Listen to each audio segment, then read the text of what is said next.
pelo que eu ouvi de um cara de setor de aviação, e talvez no Brasil de hoje, com o dólar muito alto, o número não seja mais esse, mas pelo que eu vi é o seguinte: quem voa com frequência de avião no mundo é gente com renda per capita diária maior do que $50 por dia, que são $1.500 por mês. Não sei se está certo ou não, mas eu usei como estando. Vocês estão vendo aqui a distribuição de renda no mundo. Na parte vermelha, Estados Unidos e Europeia, no resto, em amarelo, do resto do mundo, em escala logarítmica em 1980. Ou seja, o grosso da população americana e europeia, a renda variava de, sei lá, $7 a $500, $600 diário. E do resto do mundo, muito perto dessa faixa de um pouco menos, mais, 1, 2, 5, 6, 7, $8, mas tinha gente com mais renda.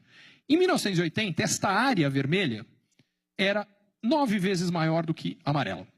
9 vezes mais gente podia voar de avião nos Estados Unidos e na Europa do que aqui. Em 2014 foi onde virou. Foi onde a primeira vez, segundo essa conta, a gente tinha mais gente com renda para voar de avião aqui, em emergentes, do que lá. Só que o que importa não é hoje. O que importa é olhar para frente. Na hora que a gente olha para frente, em 20 anos, para cada 9 pessoas com renda para voar de avião, no Brasil, na Índia, na Rússia, na China, uma nos Estados Unidos e na Europa.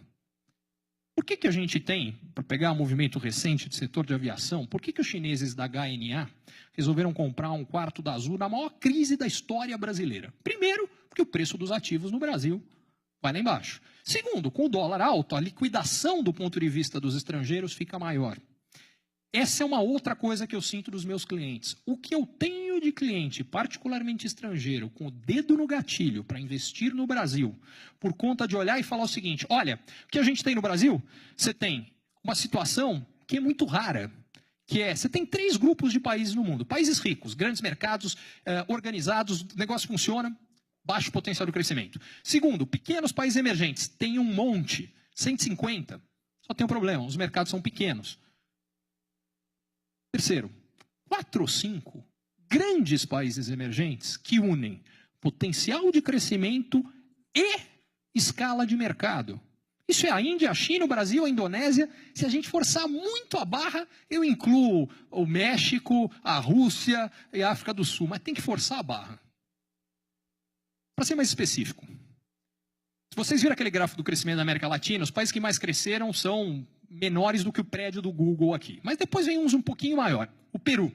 Peru é uma economia um pouquinho maior que está crescendo. Quando eu digo um pouquinho maior, a economia peruana é menor do que a economia dos Jardins e do Itaim somada.